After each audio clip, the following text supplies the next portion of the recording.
Question number next 2018 में 4 marks का आया हुआ है। बहुत प्यारा, बहुत आसान आसान क्वेश्चन है, लेकिन आप जल्दी जल्दी में हबड़ तबड़ में करोगे और इसको पक्का गलत कर दोगे, मैं चैलेंज के साथ बोल सकता हूं। लेकिन अगर वीडियो को आपने पूरा देखा, उस तरीके से समझा, तो आपका आंसर किसी कीमत पे गलत नहीं होगा। ध्यान से समझना क्या कह रहा है। अ box contain card number from 1 to 20, मतलब अब देखो इसमें क्या कह रहा है, फ्रॉम 1 to 20 मतलब 1 से लेके 20 तक, मतलब 1 और 20 को भी शामिल करेंगे इसमें। और पहले वाले क्वेश्चन में जिसने वीडियो नहीं देखी उसको मैं बता देता हूं, वहां बिटवीन था, तो उन दोनों नंबर को यहां फ्रॉम लिखा है। ध्यान से समझना, आप यहीं पे जल्दी जल्दी पढ़ते हो, गलत कर देते हो।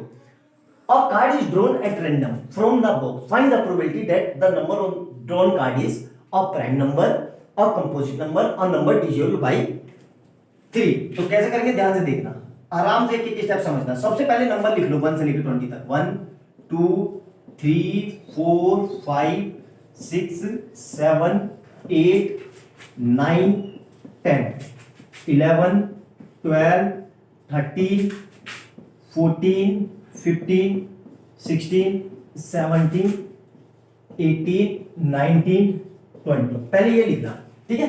अब देखो, अब इसके बाद हम अपनी कंडीशन सेटिस्फाइड करवाएंगे। कौन सी कंडीशन? पहला, भाई हमारे पास ये पता चल गया हमें टोटल केस कितने हैं, टोटल केस पता चल गया 1 से लेके 20 तक, मतलब 20 नंबर होंगे, ठीक है।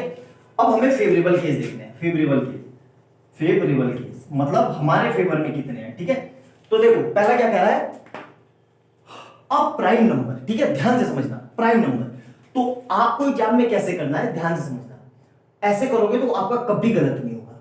आपका जो प्राइम नंबर है उस पर गोले बना लो, 1 2 3 4 और उसके बाद 5 6 और एक ये 14 15 16 17 और एक 19। कितने केस हुए आपके पास, ध्यान से समझना। 1 2 3 4 5 6 7 8 केस हो गए, ठीक है। हमारे पास कितने केस हो गए, 8। मैंने ये गोले क्यों बनाए, देखो आपको समझ में आएगा भी। आप ऐसे करोगे किसी कीमत पे गलत नहीं होगा, अदरवाइज टाइम वेस्ट करोगे गलत हो जाएगा, ठीक है। तो हमारे पास प्रोबेबिलिटी कितनी हो जाएगी, probability is equal to favourable case कितने हैं 8 और टोटल केस कितने हैं 20।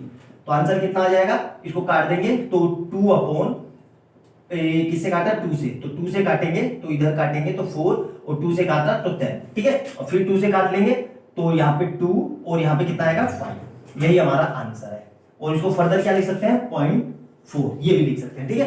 तो पहला आंसर आ गया समझ में कि भाई हमारी प्राइम नंबर की प्रोबेबिलिटी क्या है 0.4 या 2/5, समझ में आ गया। अब दूसरा देखो, सेकंड केस देखो क्या कह रहा है, ध्यान से समझना। सेकंड केस क्या कह रहा है, कंपोजिट नंबर। तो वही चीज फिर यहाँ पे टोटल केस कितने हैं, टोटल केस कितने अपने पास 20। फेवरेबल केस कितने अपने पास, देखो ना ध्यान से, आपको समझ में आएगा कि मैंने आपको क्यों ये कटिंग करवाया था। अब देखो हमें क्या देखना है, कंपोजिट नंबर। अब हमें पता है कि भाई 1 तो नीदर प्राइम नॉर कंपोजिट होता है, तो पहला कंपोजिट नंबर क्या मिला 4, तो इस पे ऐसे क्रॉस कर लेना। फिर दूसरा क्या मिला 6 2, फिर ये मिला, फिर ये मिला, फिर ये मिला, फिर ये मिला, फिर ये मिला, फिर ये मिला, फिर ये मिला, फिर ये मिला और फिर ये मिला। टोटल केस कितने हुए, देखो ध्यान से, कटिंग कर लिया तो कटिंग को गिन लो, 1 2 3 4 5 6 7 8 9 10 11। टोटल केस कितने हुए 11, ठीक है। तो हमारी प्रोबेबिलिटी क्या होगी, प्रोबेबिलिटी इक्वल टू फेवरेबल मतलब 11/20। अब देखो ये कटेगा नहीं, तो यही आंसर आ जाएगा, ठीक है। और फर्दर इसको डिवाइड करके कुछ भी लिख देखो। अब लास्ट पार्ट देखो, तीसरा पार्ट क्या कह रहा है, और नंबर डिविजिबल बाय 3। अब 3 से डिवाइड होने वाले नंबर, सी पार्ट, तो फिर वही चीज, टोटल केस बार बार लिख रहा हूं, क्यों आप कहोगे कि सर बार बार क्यों लिख रहे हो, अरे भाई सब्जेक्टिव पेपर है।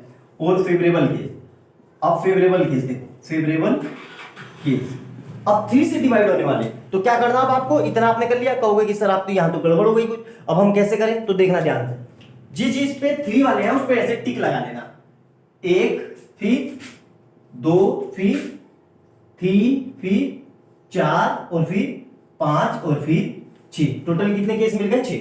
ऐसे कभी गलत नहीं होगा, तो मतलब हमारा फेवरेबल केस कितने हो गए 6। तो वही बात आ गई है, probability equal to favourable case 6 और टोटल केस 20। इसको काट लिया तो 2 से काटा तो 3/10 और फर्दर इसका आंसर कितना आ जाएगा 0.3। यही आंसर है, आया समझ में। देखो कितना सिंपल सा लट्टू मार्क्स है, मतलब बार बार मैं एक चीज रिपीट कर रहा हूं ना कि बट रहे मार्क्स, बस आप लेने वाले तो बनो यार। आप हबड़ तबड़ में क्वेश्चन को समझते नहीं हो, जल्दी जल्दी करने की लगी रहती है और गलत कर देते हो। आराम से एक स्टेप करो, कितना टाइम लगा मुझे बताओ? मुश्किल से 5 मिनट भी नहीं लगेंगे और 5 मिनट में 4 नंबर तैयार हो गए। आई बात समझ? लेकिन एग्जाम में करोगे तो और अच्छे से होंगे। क्यों? क्योंकि यहाँ पे मुझे क्वेश्चन लिखना पड़ रहा है, पढ़ना पड़ रहा है, समझाना पड़ रहा है। एग्जाम में आपको इतना करने की जरूरत ही नहीं है, आपको तो भाई सोल्यूशन लिखना है ना। मुझे तो यहाँ सिखा रहा हूँ इसलिए, समझा रहा हूँ इसलिए इतना टाइम लग रहा है। एग्जाम में मुश्किल से आपसे हार्डली 2 या 3 मिनट में हो जाएंगे। 3 मिनट में आपके 4 नंबर खड़े और बिल्कुल कहीं पे गलती भी नहीं है। आई बात समझ में? तो ऐसे स्टेप बाय स्टेप करोगे तो कभी गलती नहीं होगी। नोट डाउन करो, अच्छे से समझो वीडियो को। बहुत अच्छे क्वेश्चन है ये, बहुत सिंपल क्वेश्चन है।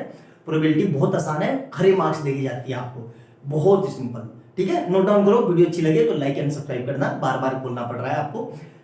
बार बार देखते हो, अच्छी लगती है तो लाइक सब्सक्राइब कर दिया करो यार, मुश्किल से 10 सेकंड लगते हैं, बार बार कहने की जरूरत ना पड़े, अपने से कर दिया करो। ठीक है, बाय बाय दोस्तों, मिलते हैं अगली वीडियो में। नोट डाउन करो ये, तब तक अगला करवाता हूं मैं आपको। ठीक है।